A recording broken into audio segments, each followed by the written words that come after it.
Hey folks, welcome back to the farm. We're going to get back on the winter enclosure for these birds right here behind me. Their current digs are not big enough for the cold weather, so stick with us. We'll get on this thing and get her a little further along today.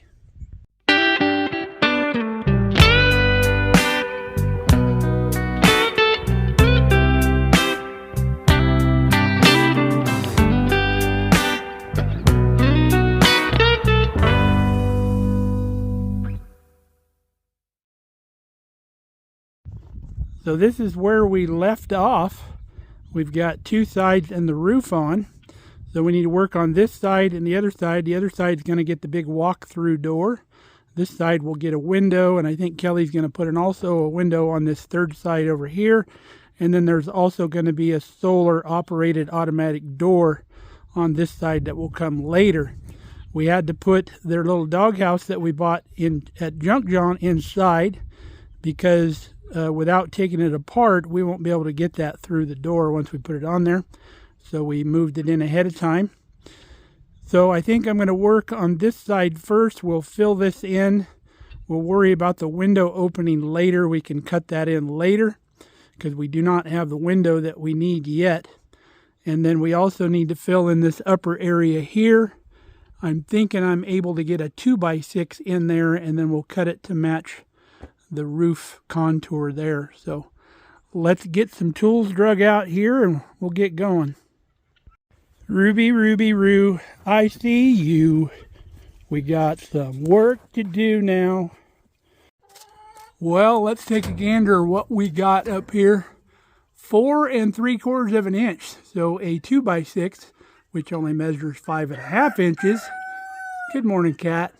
Will fit here fine. So let's get one fit to length, and then we'll worry about the contour. You guys ready for your new house for the winter? Some of them are excited. So we need 53 inches. So let's cut that.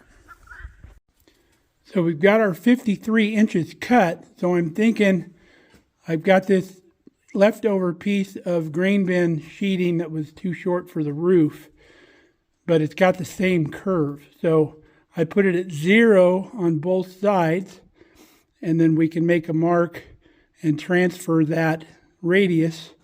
And I've already measured here in the middle. We're at 4 3/4, so I think this is going to work fantastic. Got her marked the best we could here. So now we're going to take it over here to the bandsaw, and we'll cut this out. We'll stay on the far side of this line. It should come out good.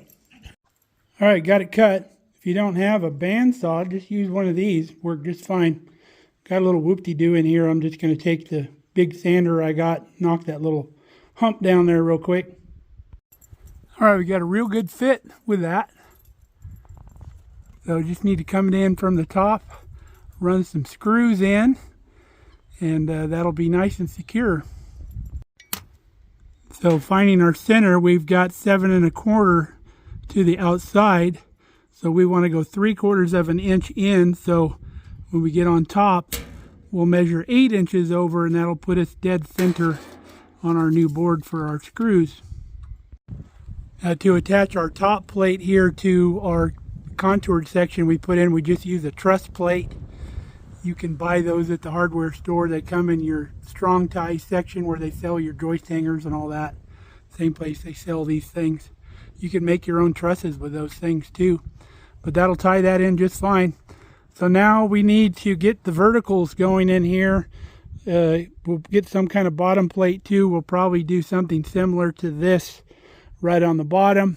We'll figure out something for the center, and then we can get our siding put on here. Like I said, we'll worry about the window opening later. All right, we got our center and our bottom cross member in. Dogs are playing over here. They like to play fight a lot. Brandy usually gets the best of Ruby. All right, so now we can start our siding back here.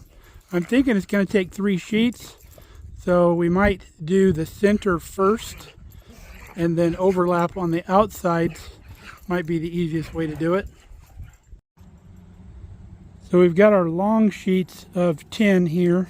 We use the short ones on the side. We know our center measurement was 85 inches. So I used this piece that I cut off of that top cross member that we made to get our curve.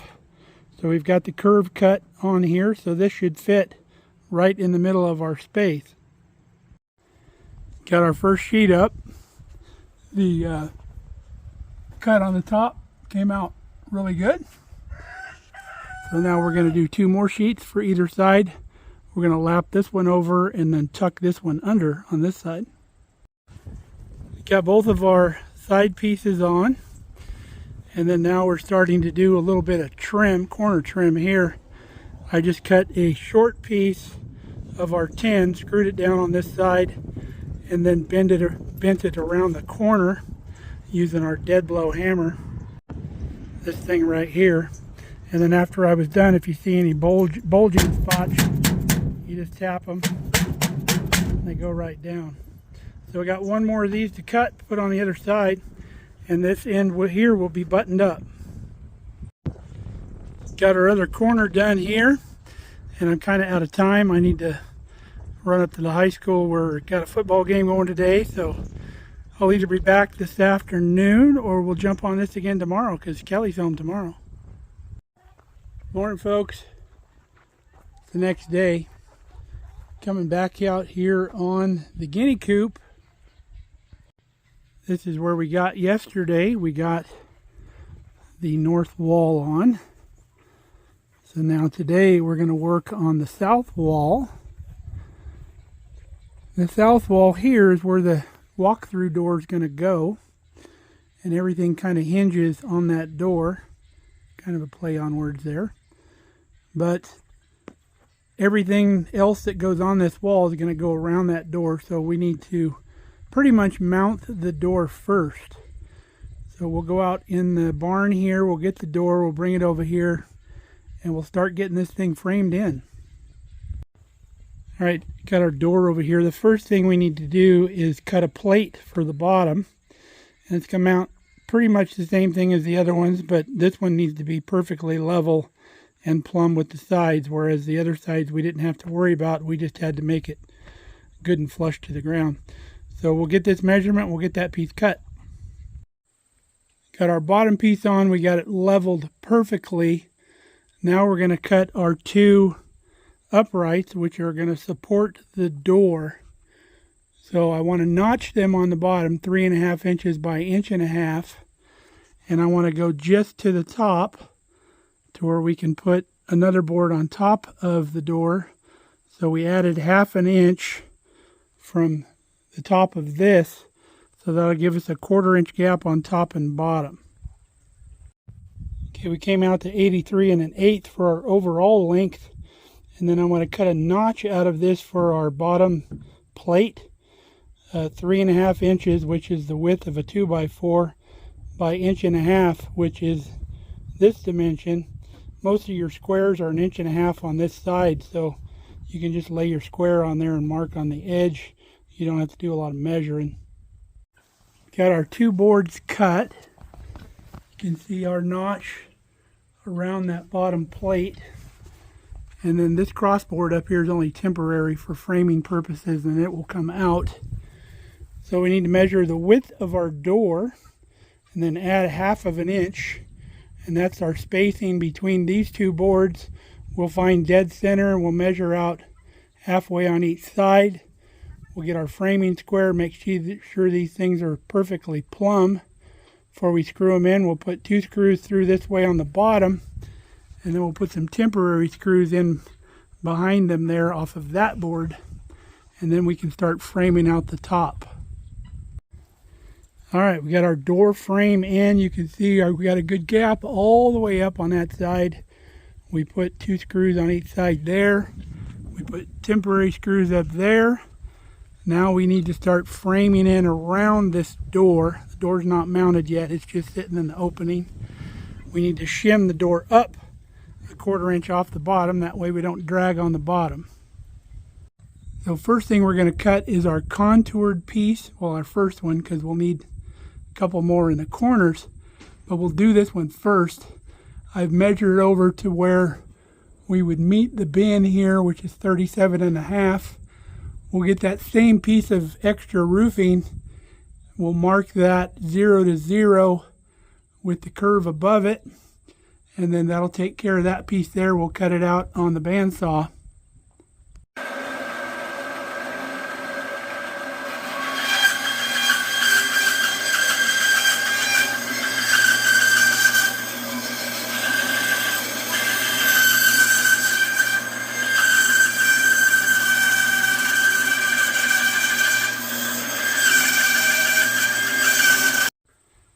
Got our contoured piece put in. We're going to get a couple screws, run them down through the roof to hold that in place. Probably maybe toenail some screws up this way on both sides just to keep that thing from moving around. And then we can start on our side pieces over here. And then we're going to need some pieces here in the middle as well. Now that we've got the correct height there on the roof, I need to take and cut these pieces that stick over off. I'm going to use our flush cut saw and just buzz those off right there. Got our short piece cut here. So now what I'm going to do is I'm going to take my compass and get it set to the right width, and then just follow it down like this, keeping that vertical, and then that'll give you the right contour for that. And there you go. Kelly came out to help. She's been holding tape measure and stuff for me. Ruby's just relaxing in the shade. Sounds like a good plan, Rube. Got both of our corner pieces in. Now we're going to cut our middle pieces here. These will be easy. We'll just screw them through our stud there. And then we need to make a little piece that goes in between this on the bottom to make a nice flat surface there for the door. And then we'll screw it from the outside of these studs, and then we'll screw it from the front of this bottom plate. Got our screws in through this way. This side we're going to toenail. So whenever you toenail, I like to go like at a 45-degree angle and go about half the distance of your screw away from the edge on both sides. And then I take my countersink drill and I'll go ahead and pre-drill that hole and countersink it, so when I put the screw in, it doesn't move around a lot.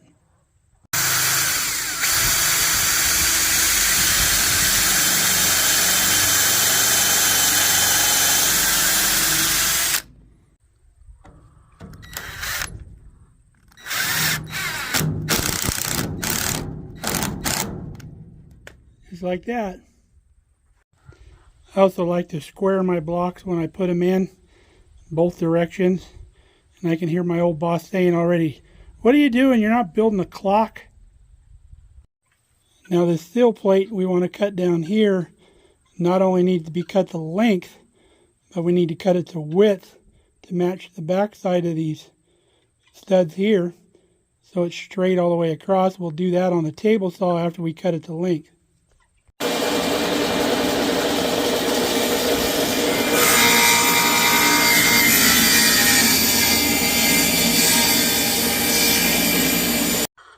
Alright, we got the rest of our sill plate in. Some of you contractors out there may think that was silly, but this is a chicken coop, and that's the way we needed to do it because we don't have a flat slab or subfloor or anything like that. So just the way we chose to do it. So we're going to put the door in now. We'll do a dry fit.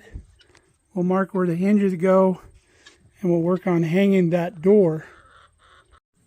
Before we put the door in, we have to take off this temporary brace here. We got our door hung. Let's have Kelly close it slow, give it a try. We'll check our gap all the way around. Looks good up top. Looks good all the way down here. Looks good on the bottom. So make it flush right here, babe.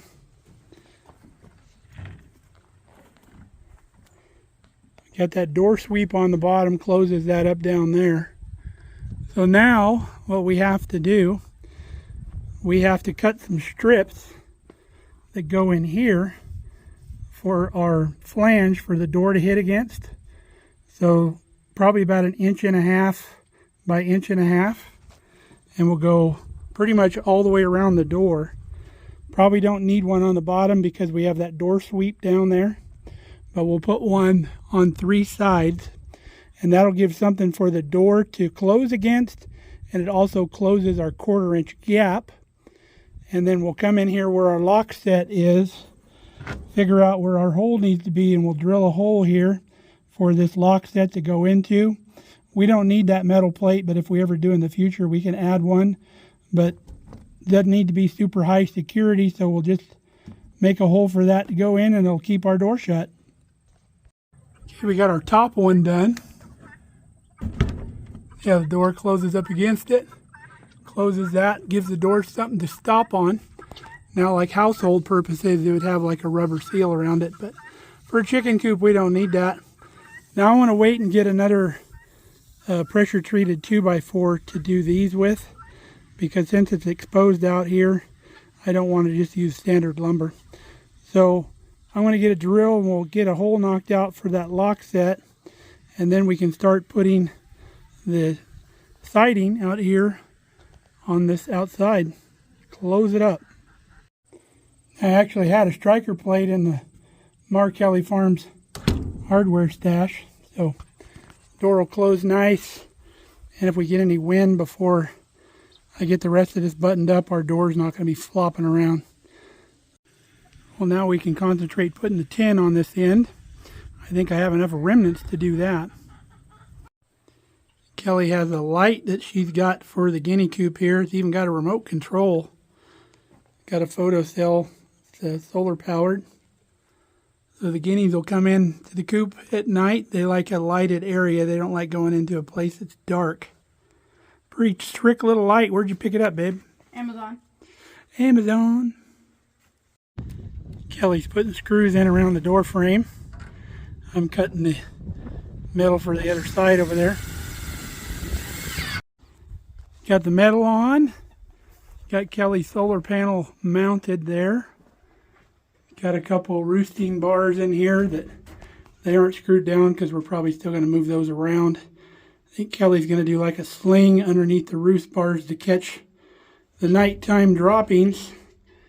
And then we got our ground level box because they like to lay more on the ground. But real happy with the way it turned out. Got a real good buy on those 2 metal doors. That was awesome. So there's still windows going to go in on all 3 sides. And then Kelly's also got a solar automatic door that's going to go over here for them to go in and out. So it'll open in the morning and close at night. There'll be a window here, window on the back side, window on that side for plenty of ventilation. Well, we're going to button everything up out here, put everything away, and go in and have supper. So I hope you enjoyed this little project as much as we did. It was a fun time. So till next time, stay safe, stay healthy. Love you guys. Come back and see us again here on the farm. Why can't you guys be this quiet all the time?